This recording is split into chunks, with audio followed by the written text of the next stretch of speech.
Hello everyone and welcome back to Brink of Speed. Today we're going to discuss whether there's enough changes happening to the 2024 Corvette Stingray for you to hold off and wait on that car instead of ordering a 2023 now. All right, ladies and gentlemen, so today, before we get into this video, I just want to thank everyone for your amazing support. Thank you to my thumbs up squad for always smashing that thumbs up button. You guys are absolutely amazing. Obviously, if you're new to the channel, thank you so much for pressing that play button and joining us today. And if you are brand new, I'd love to have you a part of the community, so do me a favor and smash that red subscribe button and the bell for notifications when new videos are uploaded. All right, so I want to discuss all of these changes, and there's actually a lot of new things that are coming out in 2024, more than I had initially thought there were. So I want to talk about the benefits of maybe ordering now rather than later, and then talk about the benefits of not ordering now and waiting till later. So let's get going.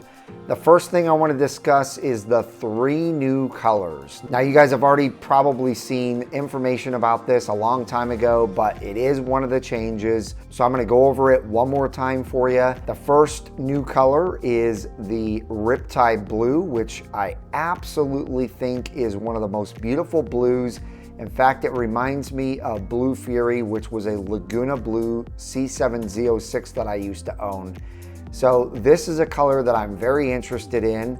The next color is the Sea Wolf Gray, and this is also a beautiful color that I'm very interested in. It's more of like a Nardo type color, Nardo Gray, and it definitely looks like a pastel, so no flake or metallic paint used in this color at all. And then the last color you guys already know probably, I don't like it at all. It's called Cacti, and it is a very ugly green in my opinion, but you know what? There's definitely the opposite opinion of mine, and that's okay. Some people like different colors, others don't. So if you like Cacti, great. It's one of the new colors that you're able to get.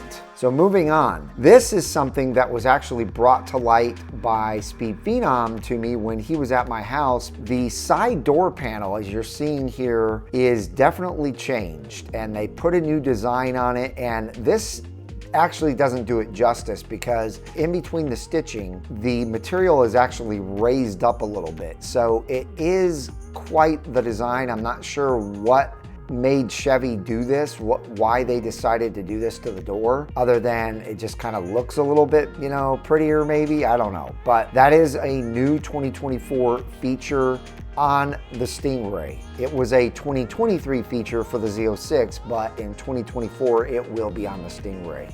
Also, ladies and gentlemen, if I miss any of the features, please let me know in the comments below. And if you think one of the features that I go over is not going to end up on the 2024 Stingray, also let me know that below. So number 3, we have lane assist with lane departure warning. And what this is going to do is it's going to allow you to set the cruise, and it's going to allow you to basically take your hands off the wheel for, 10 to 15 seconds, and it should keep the car in the center of the lane. So I'm anxious to see how well this thing actually works. I recently did a video on a brand new truck from Chevrolet, and it did not work well. So I'm anxious to see how it works on the Corvette. Number 4, this is my favorite probably out of all the new features, and that is the soft close frunk. As you all know, they've had issues with the trunk in the past where people were only clicking it once and it was flying open when people were driving. Very dangerous. So I'm not sure why they didn't fix it right when that happened and put a soft close feature, especially because rear opening hatch is a soft close and has been since 2016. But this obviously is a great feature, a great safety item, and it works really, really well. I've seen a demo of it. You don't even have to press at all. You just put it down to the bottom of the closure and it just pulls it in from there. You don't have to press at all.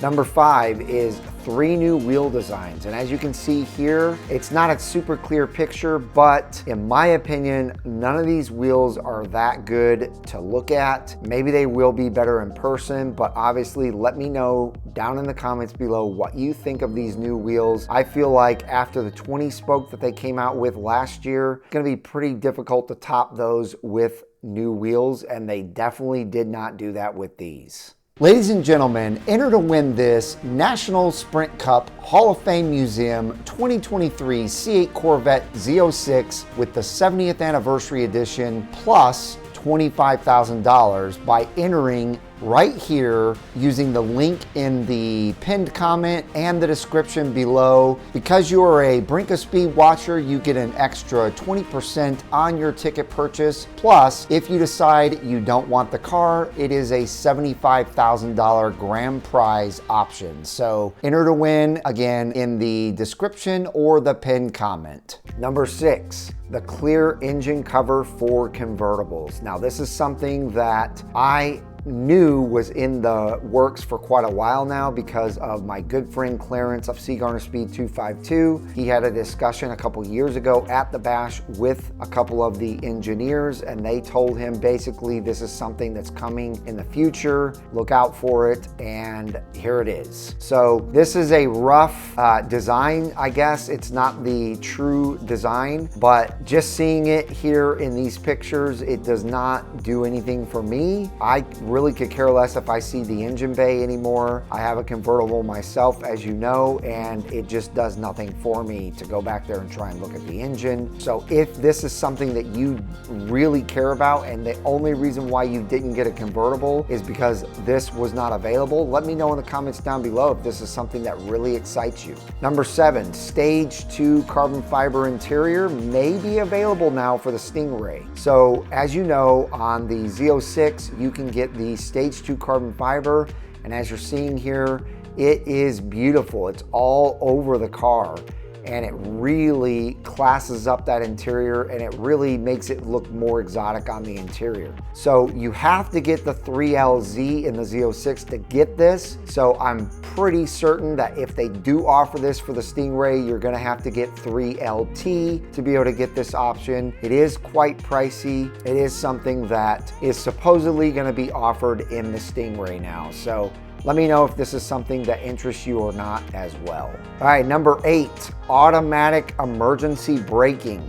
Now this is something that I hope you will be able to turn off, because I know that when I rent cars that have this on it, it is really annoying sometimes. You don't need to be braking hard and the car thinks you do, and it brakes hard for you, and it really, really upsets your passengers. It is jarring to yourself.